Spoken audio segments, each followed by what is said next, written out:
제가 한숨이나 걱정을 하루에 한 몇 번, 2번 정도 하는 것 같거든요. 한숨 쉬거나 걱정할 때 제 걱정은 절대 안 해요.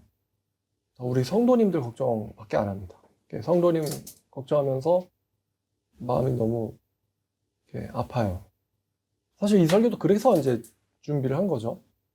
저는 우리 성도님들이 잘 되면 너무 기쁘고, 또 우리 성도님들이 안 되면 너무 슬플 것 같습니다. 자, 오늘 말씀 성경을 읽고 하나님을 만나자라는 제목입니다. 성경, 기도, 찬양, 전도. 신앙생활에서 중요한 요소들이죠. 근데 이 중에서 성경, 기도, 찬양, 전도. 이 중에서 가장 중요한 것 하나만 뽑으라면 뭘까요? 바로 성경이죠. 다 중요하겠지만 딱 한 가지를 뽑으라고 한다면은 바로 말씀. 근데 말씀이란 용어가 이 한국교회 성도들한테는 유튜브 시청처럼 전달되는 것 같거든요. 성경입니다. 성경 묵상. 성경 묵상만이 하나님에 대한 올바른 지식을 우리한테 줍니다. 성경 묵상이 없는 말씀, 설교는 세뇌이자 선동입니다. 성경이 없는 기도는요, 주술행위에 지나지 않죠. 주문 외우는 것입니다. 성경 묵상이 없는 찬양은 하나님 앞에서 소음공해를 일으키는 것입니다. 성경 묵상이 없는 전도는요, 위선입니다. 위선. 우리가 성경 모르고 어떻게 하나님의 뜻을 알겠습니까? 우리가 성경을 모르고 무슨 기도를 하나님의 뜻이랍시고 그분께 올려드리겠습니까? 일본인들처럼 말이죠. 우리가 성경을 모르고 하나님의 뜻이 이러쿵저러쿵 하면서 남에게 무슨 복음을 전한다고 전도를 하러 나가겠습니까? 정말 전도자들 거의 없지만 그나마 어쩌다 한 명 보이는 사람들도 성경을 깊이 묵상하고 나가지 않는 사람들이 태반입니다. 만약에 우리가 성경에 관심이 없다면 하나님 아버지께 어떻게 사랑을 받겠습니까? 어저께 이렇게 비유를 했더니 어떤 형제님이 웃더라고요. 연애를 하는데 여자분이 이렇게 말하는 거예요. 아, 시끄러워. 그만 말해. 얘기하지 마. 난 알고 싶지 않거든. 이러면서 서로 사랑한다고 하는 그런 연인. 상대에 대해서 알고 싶지도 않고 상대의 말을 들어보고 싶어 하지도 않고 상대의 말에 반응도 관심도 없으면서 자기 할 말만 하는 그런 연인 관계가 무슨 진정한 사랑이겠습니까? 사랑한다면 말하기보다는 더 들어주고 싶겠죠? 근데 우리가 하나님을 대할 때 하나님에게 관심이 없는데 하나님에게 사랑을 받기를 원한다면 그 얼마나 가증스러울까요? 성경이 하나님을 알 수 있는 유일한 통로입니다. 유일한 통로예요. 우리는 성경을 통해서 하나님을 알 수가 있고 하나님의 뜻을 알 수가 있고 하나님의 뜻이 이루어지게 해달라고 기도를 할 수가 있습니다. 예수님이 우리에게 너는 이렇게 기도해라 라고 어디서 알려주셨어요? 맞죠? 성경에서 알려주셨어요. 베드로서 1장 21절을 보겠습니다. 베드로서 1장 21절입니다. 사람들이 저한테 예언이 뭐예요? 이렇게 물어볼 때가 있는데요. 여러분, 예언은 하나님의 말씀을 풀어주는 것을 예언이라고 합니다. 그러니까 여기서 21절의 예언은 성경이라는 단어로 완벽히 대칭됩니다. 성경은 언제든지 사람의 뜻으로 낸 것이 아니요 오직 성령의 감동하심을 받은 사람들이 하나님께 받아 말한 것입니다. 베드로는요, 성경이 사람의 뜻에서 나오지 않았다고 합니다. 성령의 감동을 받은 사람들이 하나님께 받은 것이 바로 성경이라고 베드로는 말을 합니다. 여기서 사람의 뜻에 해당하는 단어는 사람의 마음, 어떤 사람의 의지, 어떤 사람의 행동을 해석을 할 수가 있는데 성경은 사람의 뜻이나 사람의 마음이나 사람의 행동에 의한 결과로 남아있게 된 것이 아니라는 것입니다. 성경은 하나님의 성령의 감동을 받은 사람들이 하나님께 받은 것입니다. 즉 성경은요, 하나님께로부터 인류에게로의 선물입니다. 선물. 디모데후서 3장 14절부터 보면 그러나 너는 배우고 확신한 일에 거하라. 너는 네가 누구에게서 배운 것을 알며 또 어려서부터 성경을 알았나니 성경은 능히 너로 하여금 그리스도 예수 안에 있는 믿음으로 말미암아 구원에 이르는 지혜가 있게 하느니라. 모든 성경은 하나님의 감동으로 된 것으로 교훈과 책망과 바르게 함과 의로 교육하기에 유익하니 이는 하나님의 사람으로 온전하게 하며 모든 선한 일을 행할 능력을 갖추게 하려 함이라. 사도 바울은 자기의 사랑하는 제자의 제자라고 해야겠죠? 디모데한테 14절을 보니까 성경 안에 거하라고 명령을 했습니다. 성경 안에 거하라. 여러분, 거하라는 표현 이해하시죠? 단순히 그냥 한번 읽어봐라, 찍먹하는 건 거하라고 하지 않습니다. 그 안에 푹 절여져서 그 안에서 살고 있는 것을 거한다라고 합니다. 우리가 성경을 다 보면 주님의 말씀이 내 안에 거하면, 혹은 네가 주님 안에 거하면, 이런 거한다는 표현이 있거든요. 영어로 dwell, 사는 거죠. 너는 성경 안에서 살라는 겁니다.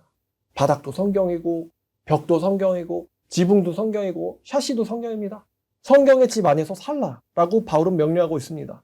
성경은 우리에게 정말 중요한데 구원에 이르는 지혜가 있게 한다고 말을 하고 있습니다. 또한 모든 성경은 하나님의 감동으로 됐다라고 말하고 있습니다. 여기서 잠깐 유신친화론자들이나 아니면 요즘에 인터넷으로 시끄럽게 구는 이단자들 얘기를 안 할 수가 없겠네요. 그 사람들은 성경의 일부가 틀렸다고 말합니다. 모세도 틀렸다. 모세오경도 틀렸다. 어떤 성경은 틀렸다. 어떤 성경은 틀렸다. 우리에게서 자꾸만 성경의 권위를 깎아내리는, 훼손시키는 아주 나쁜 사람들이 있습니다. 바울은 철저하게 검증하고 생각해 봤을 겁니다. 모든 성경은 하나님의 감동으로 되어 있다. 모든 성경은. 성경 중에 일부만 감동되어 있지 않고 모든 성경은 하나님의 감동으로 되어 있다. 라고 바울은 말합니다. 당초 그렇게 말하는 사람들은 하나님의 자식이 아닌 거죠. 여기서 감동이라고 되어 있는 단어는 숨결, breath라는 단어랑 똑같은 뜻입니다. 성경은 하나님의 숨결로 되어 있다. 성경은 하나님의 감동으로 되어 있다. 그래서 하나님의 사람들을 교육시키고 온전히 구비시키는데 충분한 게 바로 모든 성경이라고 바울은 말을 합니다. 성경은 말이죠, 밥입니다. 성경을 안 먹고는 하나님의 사람은 생존이 불가능합니다. 어떤 사람들은 뭐 외식도 가능하고요, 밀가루도 있잖아요 그러는데 우리 한국인에겐 주식이 밥이죠. 외식할 수가 있지만 밥을 안 먹고는 살 수가 없는 겁니다. 성경을 안 읽고도 살 수 있는 사람은요, 산 사람이 아닙니다. 죽은 사람이죠. 성경은 하나님의 숨결이자 하나님의 감동으로 된 것이기 때문에 성경을 안 읽고도 살 수 있는 사람은요, 살아있는 사람이 아닙니다. 숨이 붙어있고 호흡이 있는 사람이 아닙니다. 숨을 쉬지 않아도 살 수 있다는 사람들은 죽은 사람입니다. 살아본 적이 없는 거죠. 성경은요, 밥이자 숨입니다. 크리스찬의 유일한 영양 공급처가 바로 성경입니다. 요즘에 뭐 유튜브니 이런 걸로 이제 말씀 생활을 대체할 수 있다라고 생각되는 분위기가 한국 교회 전반적으로 깔려 있는 것 같은데요. 절대 그렇지 않습니다. 저는 제 설교에만 치중하는 것도 위험하다고 얘기해요. 제 설교는 여러분들이 성경 말씀을 스스로 먹을 수 있는 도움에 불과합니다. 만약에 제가 없어진다면 여러분들은 신앙생활 어떻게 하시겠어요? 무엇을 믿고 하나님을 추앙할 것이고 하나님의 일을 행할 것이고 어떻게 기도하고 어떻게 전도하시겠습니까? 요즘은 성경을 읽지 않고도 살 수 있는 크리스찬들이 참 많아 보입니다. 근데 성경이 우리에게 숨이자 밥이라고 한다면 숨 쉬지 않고 밥 먹지 않고 살아있을 수 있는 사람은 없다고 했죠. 즉 성경을 읽지 않고 살 수 있다는 사람들은, 살고 있는 사람들은요, 한마디로 말하면 전부 다 가짜입니다. 가짜라는 것이죠. 가짜라는 거예요. 어떻게 하나님의 자녀가 숨도 쉬지 않고 하나님의 밥도 말씀도 먹지 않고 살 수 있단 말입니까? 여러분, 우리 청년들에게 굉장히 중요한 주제가 하나 있는데 그게 바로 하나님을 만난다는 것입니다. 하나님을 만나면 모든 문제가 해결됩니다. 모든 문제가 해결됩니다. 예수님께서 말씀하셨듯이 어떤 산도 여러분들 눈앞에서 치워버릴 수가 있습니다. 하나님을 만나면. 유출병 걸린 여인이 그랬고 또 엘리야도 그랬던 것처럼 하나님을 만나게 되면 전 재산이 없다, 돈이 없다, 나를 지지해주는 사람들이 없다, 이 심각해 보이는 상황들이 그 사람들에겐 전혀 문제가 되지 않습니다. 하나님을 만나면 인생의 모든 문제가 풀리고 인생의 모든 의문이 풀립니다. 우리나라 사람들이 말해 50이면 지천명이라고 하는데 말도 안 되는 소리 같고요. 성경 모르면 70대도 지천명 못합니다. 하나님을 만나야 하나님과 동행을 하게 되고 하나님을 만나야 하나님한테 사랑을 받게 되는 것이죠. 여러분은 하나님 만나고 싶지 않으신가요? 인터넷에 보면 하나님 만났다는 사람들이 많죠. 성경을 한 구절도 못 읽는데 어떻게 하나님을 만났다라고 말할 수가 있습니까? 하나님이 눈에 안 보인다고, 하나님 만나는 게 증거가 없다고 입에 올라오는 대로 마음대로 떠벌리는 사람들이 사기꾼들인데 이 교회 안팎에 지천에 깔렸습니다. 웃기는 노릇이죠. 여러분이 만약에 하나님을 만난다면 그분은 여러분들의 인생을 통째로 바꿔버릴 겁니다. 마치 욥이요, 하나님에 대해서 귀로만 듣다가 눈으로 배웠다라고 말하지 않습니까? 하나님 만난 욥이 자신의 불행한 모든 환경을 나중에 축복으로 바꾸게 되죠. 하나님 바꿔주십니다. 상상하기도 참 어려운 고난입니다만 모든 자녀들이 죽었잖아요. 성경은 그 과정은 얘기해주지 않지만 욥이 축복 가운데서 죽었고 하나님을 찬송했음을 우리는 알 수가 있어요. 욥이 축복받고 나서 하나님께 고백을 합니까? 아니면 하나님께 고백을 하고 나서 축복을 받게 됩니까? 순서가 어떻게 돼요? 욥이 하나님께 고백을 하고 나서 축복을 받게 되죠. 축복받고 나서 하나님께 고백하게 되지 않습니다. 내가 하나님을 눈으로 뵙니다 라는 고백을 먼저 하고 나서 그 다음에 이제 축복을 받게 되는 것이죠. 그럼 여전히 욥은 재 위에 앉아가지고 자기의 몸을 긁고 있는 저주스러운 상황에 처해 있었을 거거든요.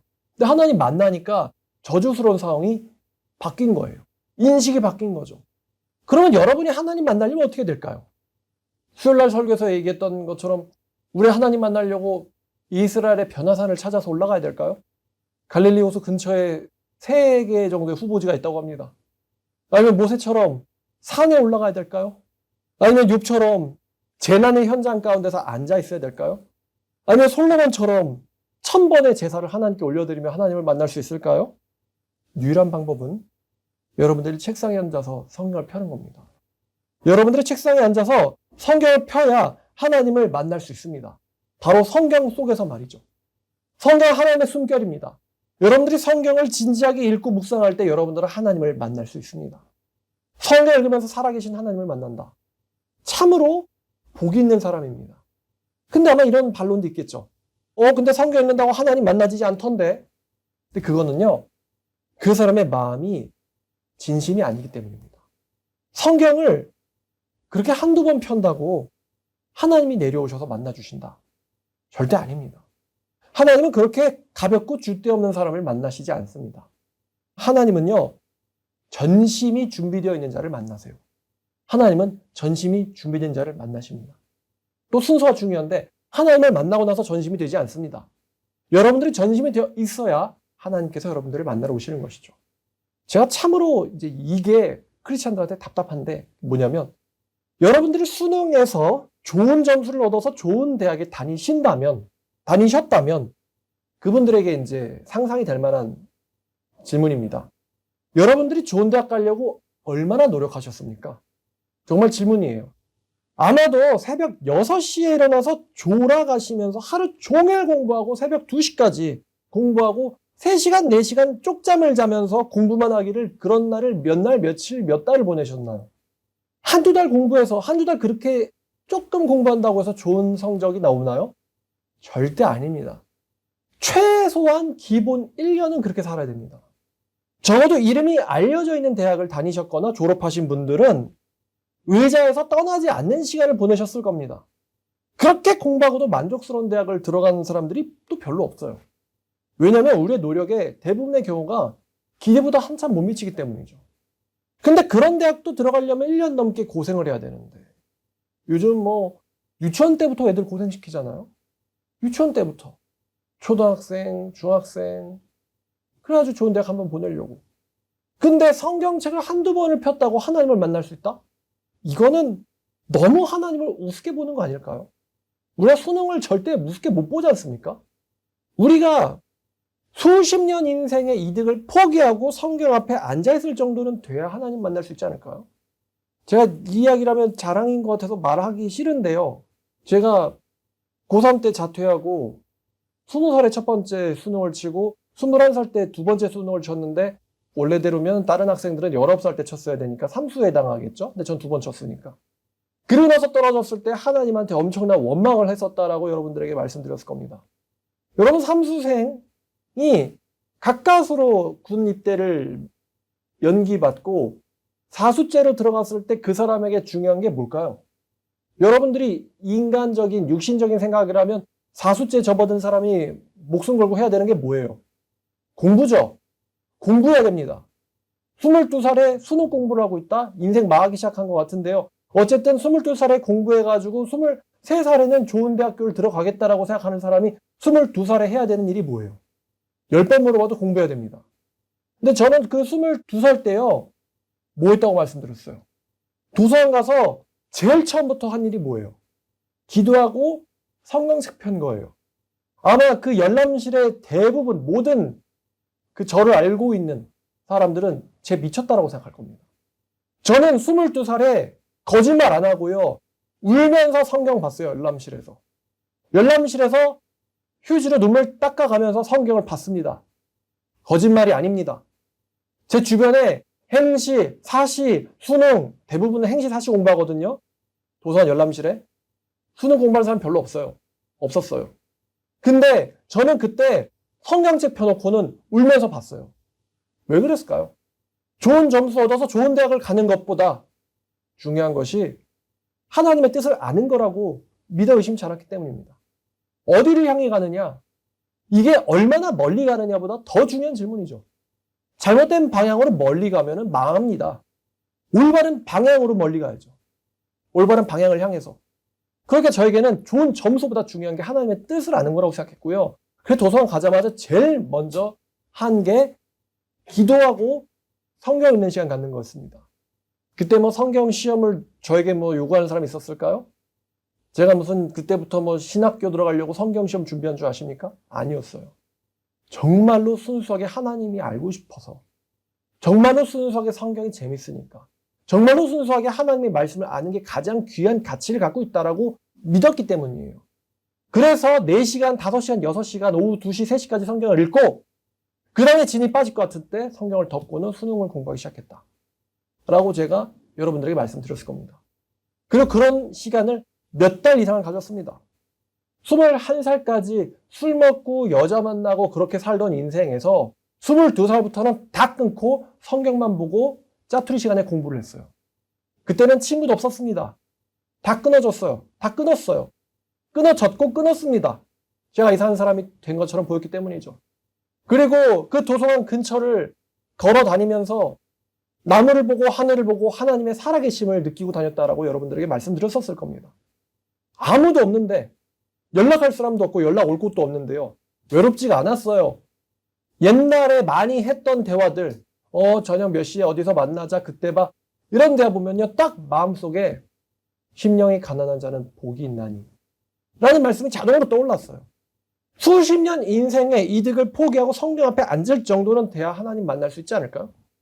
예를 들어서 또 다윗이 사울을 쉽사리 죽이고 얼마든지 왕이 될 수 있었죠. 그러나 다윗은 그러지 않았어요. 언제 죽을지도 모르는 불안한 인생 가운데 놓여 있으면서도 그러지 않았고요. 그 사람은 대신 하나님을 의지하려고 했어요.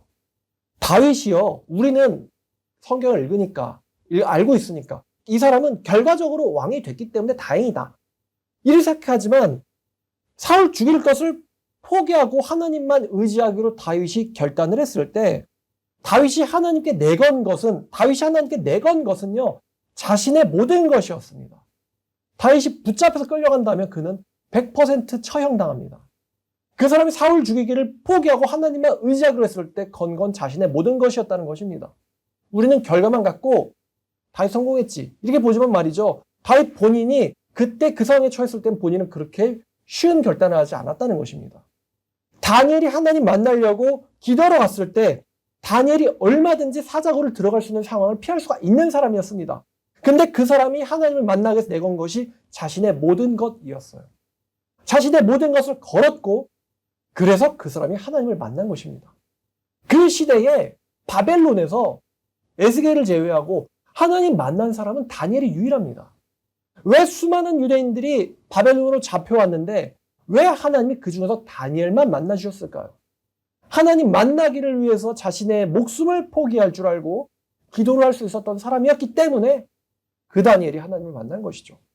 아마 다니엘의 머릿속에는 우리나라의 운명은, 우리 백성들의 운명은, 우리 식민지가 된 나의 운명은, 우리 땅의, 우리나라의 운명은, 이런 게 고민됐겠지만 하나님 만나고 나서는 모든 고민거리가 싹 사라졌어요. 하나님이 세상을 완전히 장악하고 계시고 이 세상은 하나님이 계획한 대로 흘러간다는 걸 다니엘이 너무나도 확실히 깨달았기 때문입니다. 하나님이 세상을 지배하시고 그 가운데서 우리는 하나님의 종들이다. 그것을 깨달은 다니엘이 무슨 우울증 따위에 걸리겠습니까? 세계 운명을 알고 있고 그 운명 가운데서 자기가 어떤 역할로 쓰임받고 있는지를 깨달은 사람이 무슨 우울증 따위를 걸리겠습니까? 그러니까 다니엘이 벨사살한테 뭐라고 합니까? 그 상은 너나 가지시고 받고 싶은 사람 주시고 우리였으면은 바로 달려가가지고 뭐 줄 거냐고 목록을 적으려고 하겠죠. 마치 로또 살려는 사람들 줄 선 것처럼요. 다니엘은 그거는 이제 당신이나 가지시고 주고 싶은 사람 주세요. 왜냐면 하나님의 계획을 알고 있기 때문에, 미래를 알고 있기 때문에. 모세도 그렇고요. 바울도 그렇고요. 베드로도 마찬가지예요. 하나님 만났던 사람들이 내걸었던 것이 언제나 뭐였냐면 자신의 모든 거였어요. 유명한 말씀 있잖아요. 베드로가 뭐를 버려두고 쫓았어요? 배와 그물과 가족을 버려두고 주님을 쫓았어요.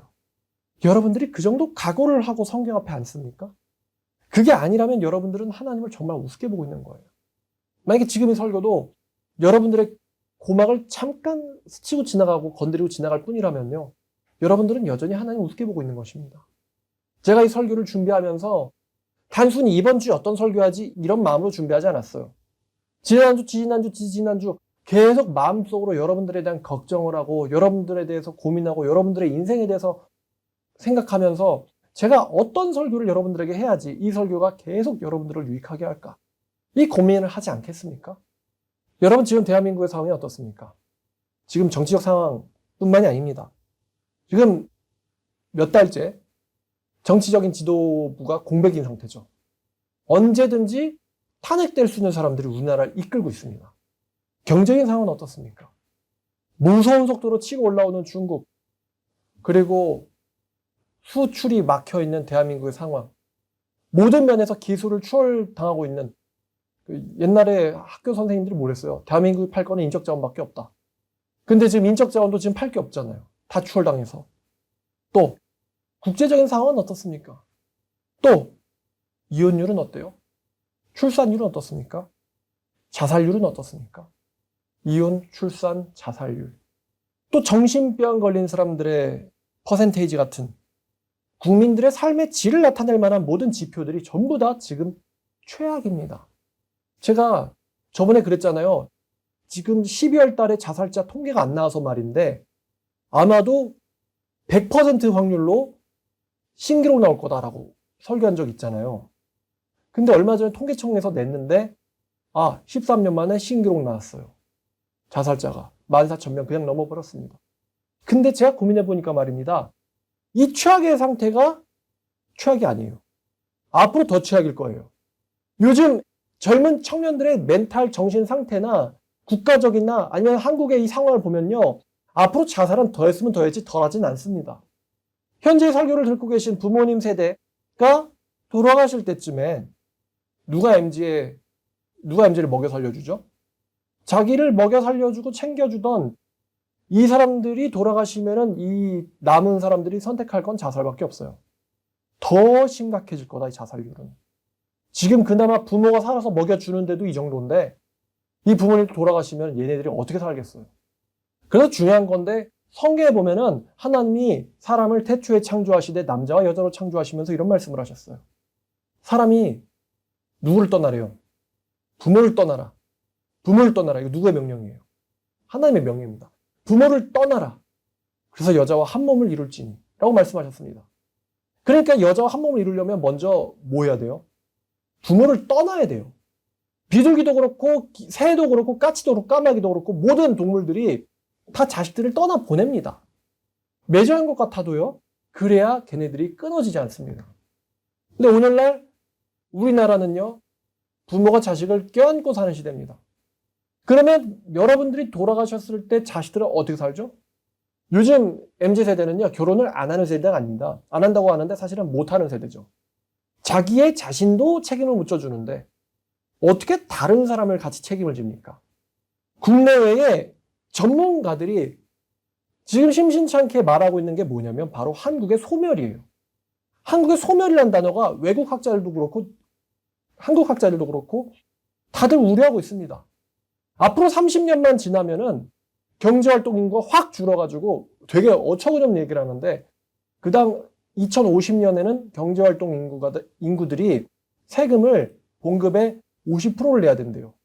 50%를 세금 내야 된대요. 1,000만 원 벌면 500만 원 세금 내야 된대요. 그렇게 절반을 세금으로 내야지 나라가 돌아간다고 합니다. 왜냐면은 애들이 없어서. 경제활동 인구가 없어서. 이렇게 한국의 소멸을 경고하는 게 심상치 않게 들려옵니다. 지금 현재 여기저기서 깨어진 가정들이 우후죽순으로 늘어나고 있죠. 사람들은 자기 감정을 주체하지 못해서 이웃과 가족에게 분노를 불같이 쏟아놉니다. 요즘 그런 시대죠. 근데 이 모든 최악의 지표들, 이혼율, 자살률, 최악의 출생률, 가정 파괴, 이 모든 지표들이, 이 문제들이요, 한 가지 통로를 지나가는데요. 한 가지 통로가 지나가는데 제가 여러분들에 대해서 또 한국 사람들에 대해서 계속 고민하면서 야, 이 문제가 정말 모든 문제의 원인이구나 하는데 그게 뭐냐면은 성경적인 사람이 없다. 예요. 성경적인 사람이 없다. 성경적인 남자도 없고 성경적인 여자도 없고요. 성경적인 남편도 없고 성경적인 아내도 없습니다.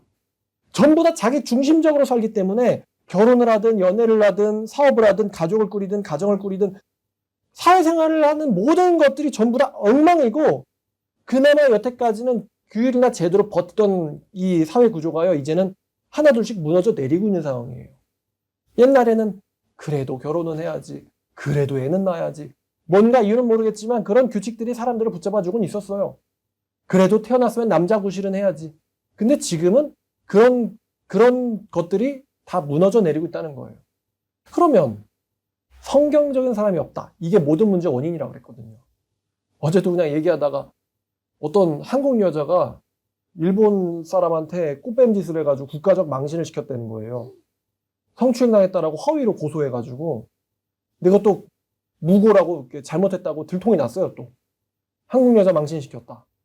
그러고 나서 이제 나온 이야기가 뭐냐면 김건모 씨 이야기였어요.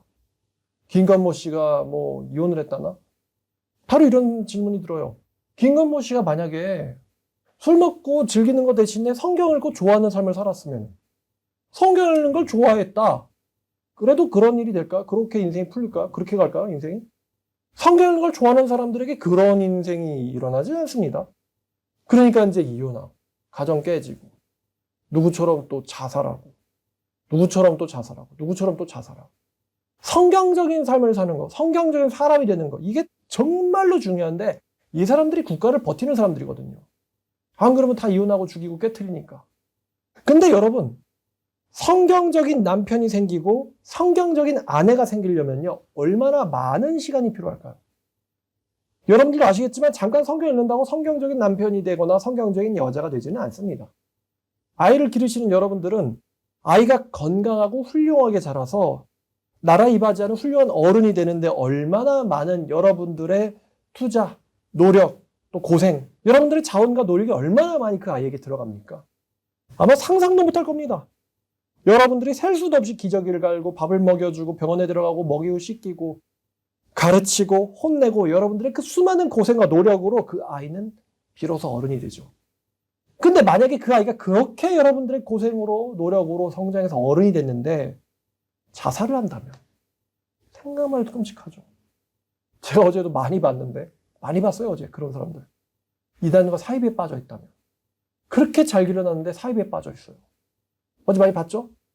잘못된 사람, 나쁜 사람을 분별을 못하고 그런 사람 쫓아가다가 잘못 걸려서 인생 파탄을 당한다면 사고를 치고 불행해진다면 여러분들의 모든 노력이 고생이 허사가 돼버리는 거예요. 허사가. 수십 년의 노력과 고생이 허사가 되는 겁니다. 성경적인 사람은 절대로 단기간에 나오지 않습니다. 제가 요즘에 무서워하는 게 하나가 생겼는데 그게 뭐냐면은 늙어서 아픈 거예요. 늙어서 아픈 거. 가끔 미금역을 걷다 보면은 보행기를 붙잡고는 정말 부들부들 떨면서 간신히 걷는 분들이 가끔 보입니다. 허리가 아프대요. 너무 아파서 걷는데 저는 어쩌다 잠깐 아파도 고통스러운데 근데 낫지도 않는 그 고질병을 평생을 달고는 죽을 때까지 그렇게 바들바들 떨면서 다니는 그 노년의 모습을 보니까 겁이 좀 나더라고요. 근데 이런 질문을 하게 됐어요. 저렇게 걷는 것은 저렇게 떨게 되는 것은 뭐에 대한 대가일까? 건강한 육체는 저절로 나오지 않습니다. 그건 나이를 먹을수록 느끼죠. 아무리 좋은 병원이 있다고 하고 아무리 좋은 수술이 있다고 하더라도요. 그 수술과 병원이 여러분들의 좋은 자세를 절대 대체할 수 없습니다. 좋은 자세가 가장 귀한 보물입니다. 그 다음 바른 자세로 운동하는 게 두 번째로 귀하죠. 그 다음에 좋은 의사도 필요하고 좋은 시술도 받아야 되는 것입니다만 그 좋은 시술과 의술은 여러분들의 자세를 대체할 수 없습니다. 하루아침에 되는 일들이 다 아닙니다. 바른 자세로 운동한다고 한두 번 운동한다고 건강한 몸 나오지 않습니다. 마찬가지로요. 성경적인 사람이 우리나라의 문제를 해결할 수 있고 이런 사람들이 많아져야지 국가가 건강해지는데 문제는 이런 사람들이 단기간에 나오지 않는다는 것이죠. 성경적인 부모가요. 성경적인 아이를 기르는 법입니다. 절대로 아이 스스로 성경적이 되지 않습니다. 성경적인 아이가 자라서 성경적인 청년이 되고 성경적인 애인이 되고 성경적인 남편이 되고 성경적인 아내가 되고 성경적인 아빠가 되고 성경적인 엄마가 됩니다. 그리고 성경적인 그 부부가 만나 성경적인 상황, 환경 속에서 아이를 양육시킵니다. 그리고 그 아이는 하나님의 사람이 됩니다. 커서. 이 모든 것들이 모여서 합쳐져야 성경적인 사람들이 생기고 성경적인 사회가 생기고 성경적인 건강하고 훌륭한 국가, 강력한 국가가 탄생하게 됩니다. 이 모든 것들은 절대로 단기간에 일어날 수 없습니다. 성경적인 행복한 국가, 지금 우리나라가 향해 가고 있는 무서운 이야기잖아요. 정말 여러분들이 아이 기르시자면요. 전문가들이 뭐래요? 앞으로 30년 뒤에는 월급의 절반을 세금으로 다 내게 될 거다. 그러면 단순히 그 말이요. 세금이 늘어나네가 아니에요. 사회에는 젊은이가 없고 모든 시설과 인프라들이 엉망이 되고 사람들의 생각과 인간관계, 사회가 다 무너지게 된다는 소리거든요. 분명히 경고가 되어지고 있는 것은 앞으로의 아이들은 분명 지옥 같은 세상을 살게 될 겁니다. 지옥 같은 세상을 살게 될 거라고요. 참으로 슬픈 일이죠. 지옥 같은 세상이 온다. 지금도 최악이지만 더 최악이 온다. 그게 우리의 어린 아이들이 살아가게 될 세상이에요. 근데 반대로 행복한 성경적인 국가는 수많은 사람들의 수세대에 걸친 노력 끝에 탄생을 합니다. 우리나라가 통원이 들어와가지고 50년 만에 나라가 그냥 망하게 됐잖아요. 제가 말씀드린 성경적인 사람이 탄생하는 거랑 정반대 일들을 계속 해왔죠. 세속적인, 육신적인 사람 만나가지고 육신적인 가정 꾸리고 육신적인 남편, 아내가 돼가지고 육신적인 부모가 돼가지고 육신적인 애들 양육하니까 애들이 커가지고 하나님 모르고 다 지 눈에 옳기 좋은 대로 행하고는 무법천지처럼 살고 있는 것처럼요. 여러분들의 피나는 노력을 통해서 다시 한번 저는 여러분들의 인생과 대한민국에 기회가 주어질 수 있다고 생각합니다. 여러분들이 만약에 성경적인 가정 속에서 성장하지 못했다고 한다고 해서 여러분들은 여러분들 자녀들에게 지옥 같은 세상을 물려주고 싶습니까? 아이들이 지옥 같은 인생을 살고 있는데 우리가 늙어서 행복한 노년을 보낼 수 있을까요? 절대 그럴 리가 없겠죠. 여러분이 끊어내야 된다고 생각합니다. 여러분들 개개인이 끊어내야 돼요. 여러분들이 어머니라면, 여러분들이 아버지라면, 여러분들이 청년들이라면요. 다른 세속적인 사람들이 만들어내고 있는 이 지옥 같은 세상을 여러분들은 끊어내셔야 됩니다. 그 대물림을 끊어내야 돼요. 여러분들이 이를 악물고 피 흘리는 심정과 노력으로요. 책상에 앉아서 눈물 닦아가시면서 성경을 읽으셔야 됩니다. 우리 하나님은요. 재활용 전문가 아니신가요? 우리나라가 아무리 쓰레기를 수거해도 재활용률이 너무 낮대요. 왜냐하면 그 수거된 재활용 용품들이 너무 더럽다라고 합니다. 그래서 재활용에 어려움을 겪고 있다. 근데 우리 하나님은 재활용 전문가 아닌가요? 우리 하나님은요. 깨진 걸 붙이고 죽은 걸 살려내십니다. 여러분들의 인생이 아무리 망가졌어도요. 여러분들의 신체와 정신이 아무리 망가졌어도 하나님은 그걸 깨끗하게 새롭게 리폼할 수 있습니다. 그래서 성경에서 누구든지 그리스도 안에 있으면 새로운 피조물이라고 말합니다. 새로운 피조물이라. 이전 것은 지나갔도다. 모든 것이 새롭게 되었다라고 바울은 말합니다. 여러분들이 그것을 끊어내야 돼요. 다른 사람들이 여러분에게 물려주고 있고 보여주고 있는 그 비성경적인 세상을 여러분들이 끊어내야 됩니다. 여러분들이 새로운 피조물로 새 시작을 하시고 싶다면 말입니다. 여러분들이 책상에 앉아서 눈물 닦으면서 성경 보셔야 됩니다. 자녀들 모르게 앉아서 보셔야 되고요. 아내 모르게, 남들 모르게, 가족 모르게 여러분들 책상에 앉으셔서 성경 읽으셔야 됩니다. 성경 읽고 하나님 말씀 보면서 거기에 묵상하셔야 돼요. 여러분들이 남몰래 성경 읽으면서 흘린 눈물을 하나님은 절대로 외면하시지 않습니다. 하나님은 여러분들을 지켜보고 계세요. 행복은 행복한 가정에서 나옵니다. 그 행복한 가정은 절대로 공짜로 생기지 않습니다. 행복한 가정은요, 절대로 공짜가 아니에요. 고로 행복도 공짜가 아닙니다. 제가 이단을 상담할 때마다 깨닫는 겁니다. 이 사람이 누릴 수 있는 행복은 이 사람이 당연히 얻어야 될 트로피다. 이 사람은 행복을 누릴 자격이 있다. 왜냐하면 이 사람이 이렇게 만들기 위해서 상황을 끊임없이 노력하고 뒤에서 울면서 기도하고 행동한 걸 저는 알거든요. 행복은 절대 거저 누리지 않습니다. 행복은요, 눈물을 흘리면서 끊임없이 노력을 포기하지 않는 자가 누릴 수 있는 금메달이자 트로피예요. 거저 누릴 수 있는 그런 행복은 순식간에 박살납니다. 만약 여러분이 행복한 미래, 행복한 인생을 사시고 싶으시다면요, 반드시 오늘부터 하셔야 될 일이 있습니다. 성경을 펴시는 일입니다. 성경을 펴셔서 당장 오늘부터 성경 펴고 하나님을 만나러 가시는 시간을 할애해 놓으시길 바랍니다. 가장 중요합니다, 여러분. 여러분들이 어디서 무슨 일을 하고 누구를 만나고 어떤 여자, 어떤 남자를 만나고 어떤 사람을 만나는 것보다 더 중요한 일이 성경 펴고 하나님 만나러 가는 시간입니다. 만약에 여러분들이 하나님 만나서 숨 쉬러 가는 시간, 하나님 만나서 밥 먹으러 가는 시간을 따로 할애하지 않으신다면요, 여러분들은 죽은 사람이나 마찬가지고 죽게 될 겁니다. 성경을 읽으시고 제가 22살 했던 일들입니다. 말씀 깨달아진 대로 살게 달라고 기도하세요. 말씀을 여는 것조차, 이 계시의 말씀을 여는 것조차 여러분들의 지성과 능력으로 되는 일들은 아닙니다.